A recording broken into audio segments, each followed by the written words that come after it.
နေအောင်အခုတင်မြင်နေရတဲ့အရာတွေအားလုံးကတကယ်ရောဟုတ်ရဲ့လားတင်မျက်လုံးကမြင်နေရတဲ့အရာကိုတင်အုံနောက်ကအမှန်ပဲလို့လက်ခံနေပြီမေတကယ်တော့တင်ကိုအုံနောက်ကလိန်ညာနေတာမျိုးကြုံဘူးလားဒီနေ့မှာတော့တင်အုံနောက်ကိုကျင်းထည့်ပြီးမျက်စိကိုလဲထွက်သွားစေမေထူးဆန်းအံ့ဩဖွယ်အလင်းလှည့်စားမှု15ခုအကြောင်းကိုပြောပြပေးသွားမှာပါဒါတွေကိုကြည့်ပြီးရင်တော့ငါးမျက်လုံးတွေကိုငါပြန်ယုံလို့ရပါအောင်မလားလို့တောင်တွေးမိသွားပါလိမ့်မယ်ကဲပထမဆုံးတစ်ခုကိုကြည့်လိုက်ရအောင်တခါတလေကြာရင်လူတစ်ယောက်အတွက်အမိုက်ဖြစ်နေတဲ့အရာကနောက်တစ်ယောက်အတွက်တော့တန်ဖိုးရှိတဲ့အနုပညာဖြစ်နေတတ်တယ်ဆိုတာဒါမျိုးကိုပြောတာပါအမိုက်ပုံကြီးလို့မျိုးဒါမှမဟုတ်ဟောင်းနှဲနေတဲ့ပစ္စည်းစုပ်ပွားတွေကိုစုပုံထားတာကိုကြည့်ရင်ဘာမှမသိပေမဲ့အနုပညာရှင်ကသတ်မှတ်ထားတဲ့ထောင်တစ်ခုကနေကြည့်လိုက်တဲ့အခါမှာတော့အန်အိုးဖို့ကောင်းတဲ့ရုပ်ထုကြီးတစ်ခုဖြစ်သွားတာကိုတွေ့ရပါလိမ့်မယ်ဒါကို anamorphic လို့ခေါ်တာပေါ့ဒါမျိုးဖန်တီးဖို့ဆိုတာတကယ်ကိုတီးကြတဲ့တွက်ချက်မှုတွေနဲ့အချိန်အများကြီးပေးရတာပါတလမလောက်လွဲသွားတာနဲ့ပုံစံပြတ်သွားနိုင်တာမို့ဒီအနုပညာရှင်တွေရဲ့လက်ရာကတကယ်ကိုအမခန်းပါပဲနောက်ထပ်စိတ်ဝင်စားဖို့ကောင်းတာကတော့ခန္ဓာကိုယ်ပေါ်မှာဆွဲတဲ့မိတ်ကအနုပညာပါကိုယ့်ရဲ့လက်ဖွားပေါ်မှာအပေါက်ကြီးဖောက်ထားတယ်လို့မျိုးဒါမှမဟုတ်မျက်နှာမှာမျက်လုံးတွေအများကြီးရှိနေတယ်လို့မျိုးဆွဲထားတာတွေကိုမြင်ရင်အုံနောက်ကတကယ်ကြီးလားဆိုပြီးတော့ကြောင်သွားတတ်ပါရီ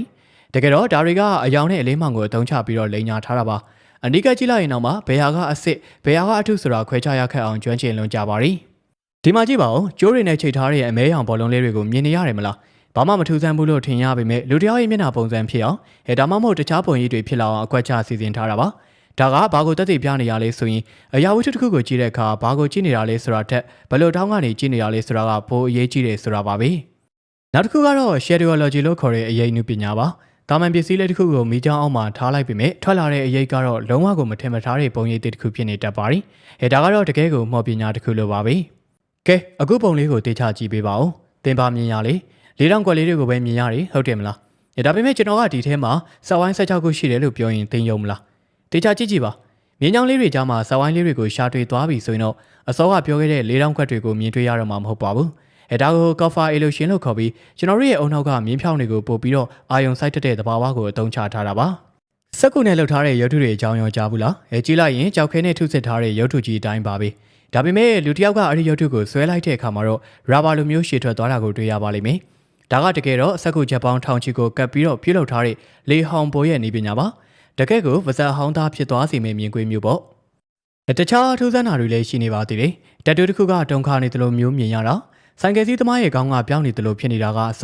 အားလုံးကကင်မရာတောင်းနဲ့အလင်းမောင်ရဲ့ကစားကွက်တွေပါပဲ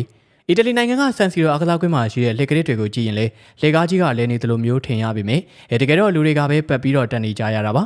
နောက်ဆုံးတစ်ခုတင်နဲ့ပြောချင်တာကတော့ဒိုင်နိုဆောလေးတွေပြန်ရှင်လာပြီလို့အင်တာနက်မှာနာမည်ကြီးခဲ့တဲ့ဗီဒီယိုလေးပါမြင်ရတာကတော့ဒိုင်နိုဆောအကောင်ပေါက်လေးတွေကမ်းခြေမှာပြေးနေတယ်လို့ပါပဲဒါပေမဲ့တကယ်တော့ဒါက Coetus လို့ခေါ်တဲ့တတော်လေးတွေရဲ့ဗီဒီယိုကိုနောက်ပြန်ပြထားတာပဲဖြစ်ပါတယ်